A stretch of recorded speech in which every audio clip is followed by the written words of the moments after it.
is up, everybody? Today we are going to be taking a look at my swimming Lego koi fish model. Now, this isn't a completely custom model, as the koi fish is one of the model designs from the Majestic Tiger Creator 3-in-1 set. And as soon as I saw this set, I knew I wanted to try and make the koi fish swim. Now, my initial thoughts were that I would design a stand for it, similarly to how I designed this stand for the shark from the Deep Sea Creatures set a few years ago. But looking back at this stand now, it seems to be a lot more complicated than it needs to be. And the primary reason for that is that Lego has relatively recently released these new gear plates. And I've really fallen in love with using these, and it really allowed me to simplify the design for the koi fish.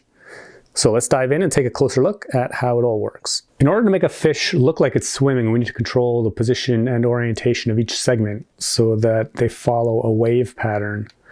And there are many ways to do this, and I've done this in various ways in the past, including for the shark I just showed you. We need to just create a sequence of pistons that are out of phase from each other. And in this case, I have each piston connected to the gear plate using one of these tiles with a pin on it.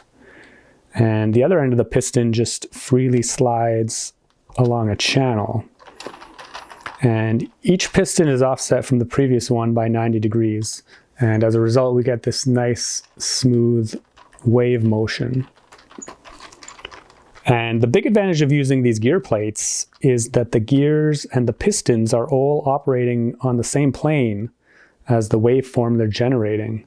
And as a result, we can actually use the natural change in angle of each piston to control both the position and orientation of each segment it's moving. And this really makes it seem like each segment of the fish is following along that wave pattern.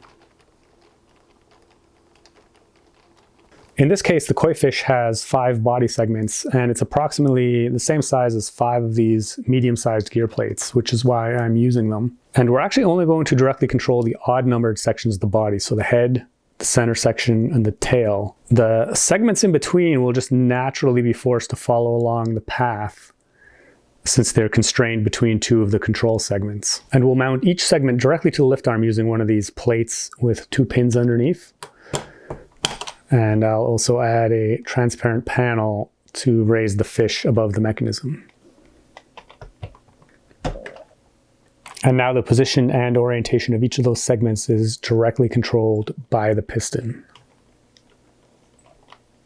And the other thing I did is I wanted to increase the movement of the tail. You can see here it's pretty subdued. In real fish, the movement of the tail is generally larger than the rest of the body.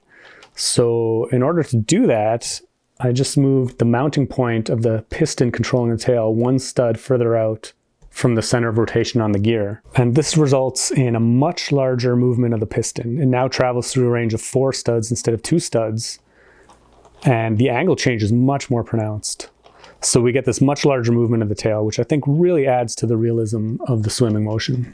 And I used some of the extra pieces in the set to add some decoration to the base. And that is about all there is for this video. I have created building instructions for this base, which you can find over at jkbrickworks.com. It also includes all the changes you need to make to the koi fish itself in order to make it move freely. And I just want to give a shout out to anyone that popped into the live stream where I was building this. I had a lot of fun in there, and it was great to interact with you all. As always, thanks for watching, keep on building, and I'll see you in the next one.